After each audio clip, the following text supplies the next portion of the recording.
नमस्कार विद्यार्थी मित्रांनो, आपण महाराष्ट्राचा भूगोल ही सिरीज आपण चालू केली आहे. तर आता आपण महाराष्ट्र भूगोलच्या थोडं पुढे जाऊयात. तर सगळ्यात पहिल्यांदा बघूया कुणाचा भूगोल बघतोय आपण. महाराष्ट्राचा, बरोबर. आपण राहतो, गावात राहतो. लहान मुलाला सगळ्यात पहिल्यांदा शिकवलं काय जातं, त्याचं नाव. मग तो कसं सांगतो, माझं नाव हे आहे, गाव असं असं, तालुका, जिल्हा, परत येतं ते राज्य येतं. ठीक आहे, ही राज्य. राज्य फक्त रहिवासाचं ठिकाण नाही, तर एक आपली मनातून आलेली एक भावना आहे. ठीक आहे, तर ती भावना, राज्याविषयीची जी भावना आहे, ती आपली कधीपासून सुरू झाली, तर खऱ्या अर्थाने ह्या तारखेपासून सुरू झाली. का सुरू झाली, तर महाराष्ट्र राज्याची निर्मिती ह्या तारखेला झाली. कोणती तारीख? 1 मे 1960. 1 मे 1960. मग त्याच्या आधी महाराष्ट्र होता का नव्हता? बरोबर, महाराष्ट्र होता. ठीक आहे, भारताच्या नकाशावर महाराष्ट्र होता. मग आपण का म्हणतो महाराष्ट्र राज्याची निर्मिती 1 मे 1960 रोजी झाली? तर मुंबई त्याच्या आधी जे होतं ते कोणतं होतं? मुंबई राज्य. महाराष्ट्र राज्य नव्हतं. काय नाव होतं? तर मुंबई राज्य. ह्या मुंबई राज्याचं विभाजन काय झालं? 1 मे 1960 रोजी झालं. मुंबई राज्याचं विभाजन झालं आणि दोन राज्य तयार झाली. कोणतं? एक म्हणजे महाराष्ट्र आणि दुसरं गुजरात. ठीक आहे, मोदी साहेबांचं गुजरात आणि फडणवीस साहेबांचं महाराष्ट्र. ठीक आहे, मुख्यमंत्री आहेत म्हणून म्हणतोय.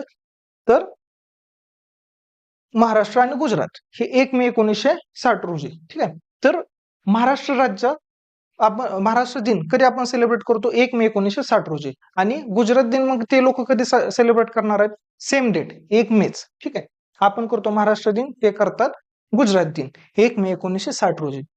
आता मुंबई राज्य ह्याचं विभाजन झालं. महाराष्ट्र निर्मिती होण्यासाठी जी चळवळ झाली त्याला आपण काय म्हणतो? संयुक्त महाराष्ट्र चळवळ. कोणती? संयुक्त महाराष्ट्र चळवळ. त्याचं एक ब्रीद वाक्य काय होतं? तर मुंबईसह संयुक्त महाराष्ट्र. मराठी लोकांना काय पाहिजे होतं? मुंबईसह महाराष्ट्र पाहिजे होता. ठीक आहे, गुजरातची लोक पण मुंबई मागत होती, मराठी लोक पण मुंबई मागत होती. केंद्राचा थोडासा झुकाव होता तो गुजरात साईडला होता. ठीक आहे, पण मराठी लोकांच्या आंदोलनापुढं थोडस ते नरम पडले. प्लस काय झालं, तर केंद्राचं म्हणणं होतं मग मुंबई हे काय बनवायचं? केंद्रशासित प्रदेश बनवायचं. ठीक आहे, पण हे जे क्रांतिकारक ज्यांनी हुतात्म्य पत्करलं कशासाठी? आपल्या महाराष्ट्र राज्यासाठी 105 हुतात्म्यांनी काय केलं? बलिदान दिलं.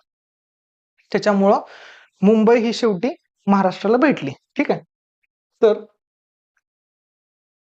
सगळ्यात पहिल्यांदा भाषावर प्रांतरचना. भाषावर प्रांतरचना ह्या तत्वावर आपल्या महाराष्ट्राची निर्मिती झाली. तर हे सगळ्यात पहिल्यांदा कधी आलं? भाषावर प्रांतरचना ही संकल्पना नक्की काय आहे, इथून आपण सुरुवात करूया. नक्की काय भाषावर प्रांतरचना? भाषावर प्रांतरचना म्हणजे भाषा आणि त्याचं सेपरेट राज्य. जसं की मराठी भाषा महाराष्ट्रात बोलली जाते. ठीक आहे, गुजराती भाषा गुजरातमध्ये बोलली जाते, तामिळनाडूमध्ये, आंध्र प्रदेशमध्ये कोणती? तेलुगू भाषा बोलली जाते. ठीक आहे, कन्नडा कर्नाटकामध्ये. असं प्रत्येक भाषेवाईज राज्य तयार झाले आहेत आणि मॅक्सिमम ते साऊथ साईडला जास्त. उडीसाचं उडिया भाषा. ठीक आहे, अशा भाषावर प्रांतरचना तयार झाल्या. मग ही कन्सेप्ट सगळ्यात पहिल्यांदा कधी आली? तर ती आली 1920 साली. 1920 ला भारत स्वतंत्र झाला का? नव्हता झाला. त्यावेळेपासून भाषावर प्रांतरचना हे तत्व लागू केलं. 1920 साली कोणतं सुरू झालं? तर ते होतं नागपूर अधिवेशन. कोणतं? नागपूर अधिवेशन 1920. कुणाचं होतं? इंडियन नॅशनल काँग्रेस, INCचं अधिवेशन भरलं होतं नागपूरला 1920 साली. त्यावेळेला प्रथमतः भाषावर प्रांतरचना हे तत्व स्वीकारले गेलं. त्यावेळेच्या ज्या काँग्रेसच्या ज्या कमिट्या ज्या होत्या ना, त्या भाषिक तत्वावर त्यांनी पहिल्यांदा तयार केल्या होत्या. ठीक आहे, 1920 साली. मग हे झालं स्वातंत्र्याच्या आधी. मग स्वातंत्र्यानंतर पहिल्यांदा जोर कधी धरला गेला?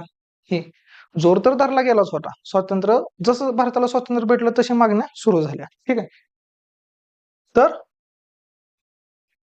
1953 साली 1953 साली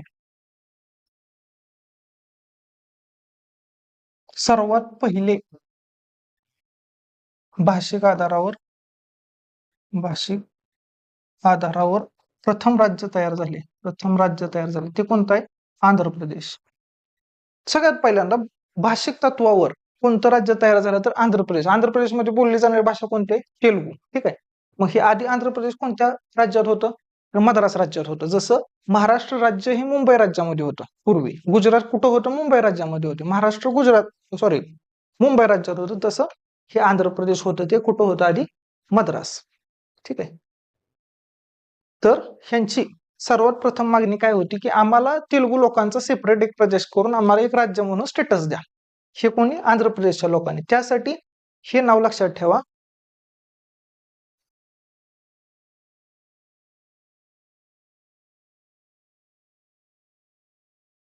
पोट्टी श्रीरामुलू. ओके, हे नाव लक्षात ठेवा.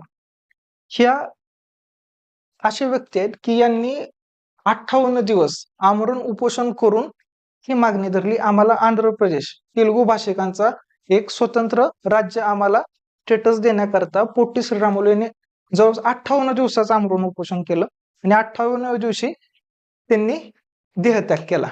ठीक आहे. ते मरण पावले. त्याच्यानंतर जनआक्रोश एवढा भडकला की केंद्राला पण आंध्र प्रदेशला सेपरेट राज्याचा दर्जा द्यावा लागला. ठीक आहे. म्हणून हे पहिलं राज्य तयार होतं जे भाषिक आधारावर तयार झालंय. ठीक आहे, पहिलं. त्याच्यानंतर मग झालं आपलं महाराष्ट्र आणि गुजरात हे परत सुरू झालं. ठीक आहे. बरं, असं आहे का की बाबा मागणी केली आणि लगेच मान्य केली? जसं की इथं पोट्टी श्रीरामुलू यांना 58 दिवसाचं उपोषण करावं लागलं, त्याच्यानंतर लोकांना रस्त्यावर उतरावं लागलं, त्याच्यानंतर दिला. महाराष्ट्रामध्ये 105 लोकांनी बलिदान दिलंय, हुतात्म्यांनी बलिदान दिलं. त्याच्यानंतर कुठंतरी संयुक्त महाराष्ट्र झाला, मुंबई महाराष्ट्राला भेटली. म्हणजे काय मागितलं आणि भेटलं असं झालंय का? नक्कीच नाही झालं. मग त्याच्यासाठी समित्या पण तयार झाल्या. ओके, केंद्राने काय केलं? समित्या तयार केल्या. तर आता ह्या समित्या पण बघूयात. ओके, प्रामुख्याने 3 समित्या तयार झाल्या. ठीक आहे. सगळ्यात पहिली होती ती 1948 साली. ती कोणती होती? दार कमिशन आयोग होता. दार कमिशन. कमिशन म्हणजेच आयोग. ठीक आहे. दार कमिशन, एस के दर, दर पण म्हणतात आणि दार पण म्हणतात. ठीक आहे. हे त्याचे अध्यक्ष होते. ठीक आहे. अध्यक्ष कोण? एस के दार होते.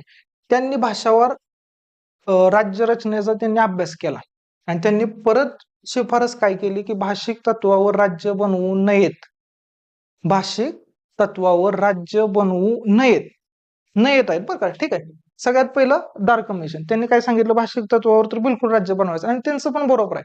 1947 ला भारत स्वतंत्र झाला आणि 48 ला लगेच जर मागणी होती की आम्हाला भाषिक तत्वावर सेपरेट राज्य द्या. ठीक आहे. म्हणजे कुठेतरी भारताच्या युनिटीला धोका निर्माण होऊ शकतो. ह्याच्यामुळं दार कमिशनने सांगितलं की भाषिक तत्वावर राज्य निर्मिती करायची नाही. ठीक आहे. हे झालं 48 ला. लगेच त्याच्या पुढं मोठं कमिशन आलं, ते होतं जेव्हीपी कमिशन, जेव्हीपी समिती. ठीक आहे. 1949. मोठं का म्हणतोय? त्यातल्या व्यक्ती मोठ्या होत्या. कोण? जे वरून जवाहरलाल नेहरू, व्ही वरून वल्लभभाई पटेल आणि पी वरून पट्टभी सीतारामय्या. पट्टभी सीतारामय्या पण नाव तुम्ही पॉलिटीमध्ये ऐकतायच. ठीक आहे. कोण होते? स्वतंत्र भारताचे पहिले गृहमंत्री, जे आता अमित शहा भूमिका बजावतात त्यावेळेला ते पट्टभी सीतारामय्या यांची कृपा आहे. तिथून पुढे हे पद सुरू झालं. पहिलं पद उपभोगलंय ते यांनी. ठीक आहे. त्यांनी पण थोडासा विचार केला आणि फक्त शब्द फिरवले. बाकी म्हणणं दारप्रमाणेच होतं काय की भाषावर प्रांतरचना लगेच करायची नाही. ठीक आहे. नंतर तुम्ही करा, पण सध्या त्याची गरज नाही. हे 49 सांगितलं. 53 साली महत्वाचं कमिशन आलं 1953 ला. ते होतं फाजल अली आयोग. ठीक आहे. फाजल अली आयोग. ठीक आहे. हे बघा, फाजल अली आयोग. तुम्ही हे इथं पण माहिती बघत चला. स्क्रीनशॉट काढायचा असेल तर स्क्रीनशॉट पण काढा. सगळी माहिती ह्याच्यात आहे. फाजल अली आयोग, ह्यालाच दुसरं नाव आहे ते पाक आयोग. पाक आयोग. ए वरून अली, फाजल अली अध्यक्ष आहेत, पी वरून पन्नेकर आणि के वरून फुलरू. ह्यांनी प्रथमतः मान्य केलं की भाषिक तत्वावर तुम्ही राज्य बनवू शकता. आणि का केलं? साल कधीच आहे? 1953. 1953 साली कुणी बलिदान दिलंय? बरोबर, पोट्टी श्रीरामुलू यांनी आंध्र प्रदेशची मागणीनं जोर धरला होता. कुणामुळं? पोट्टी श्रीरामुलू यांचं उपोषणामुळे निधन झालं. आणि ह्याच्यानंतर मग तातडीनं जे बसवलं गेलं ते कोणतं होतं? फाजल अली कमिशन होतं 1953चं. आणि त्यांनी प्रथमतः मान्य केलं की ठीक आहे, आपण भाषावर म्हणजे भाषावर राज्य तयार करू शकतो. म्हणून पहिलं राज्य तयार झालं ते ह्याच्या शिफारशीनं झालं, ते कोणतं? आंध्र प्रदेश. ठीक आहे. त्याच्यानंतर 1956 साली राज्य पुनर्रचना आयोग आला. फक्त लक्षात ठेवा 1956 साली राज्य पुनर्रचना आयोग आला. राज्य पुनर्रचना आयोग. ठीक आहे. ह्यांनी असं वक्तव्य केलं की भाषावार प्रांत रचना तुम्ही बनवू शकता, भाषेच्या प्रमाणे तुम्ही आधारित राज्य बनवायला त्यांनी परमिशन दिली.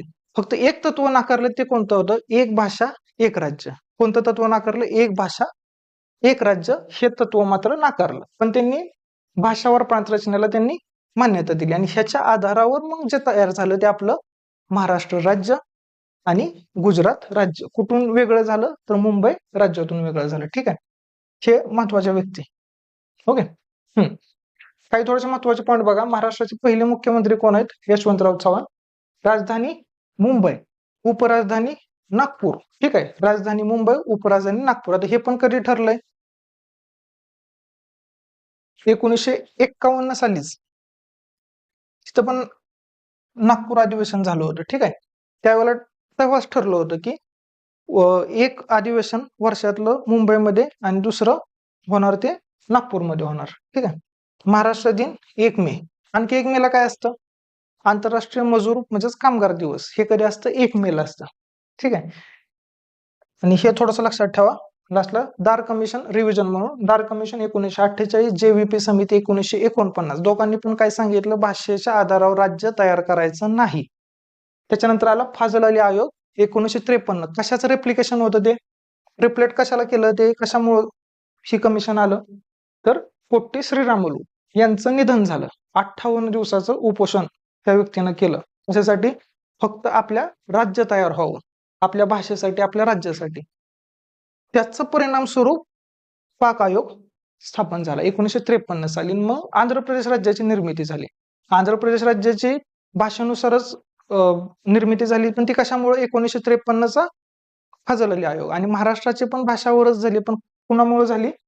राज्य पुनर्रचना आयोग 1956चा ह्यांच्या शिफारशींमुळे झालंय. ठीक आहे. ओके. पुढील माहिती आपण पुढच्या लेक्चरला बघूयात. धन्यवाद. थँक्यू.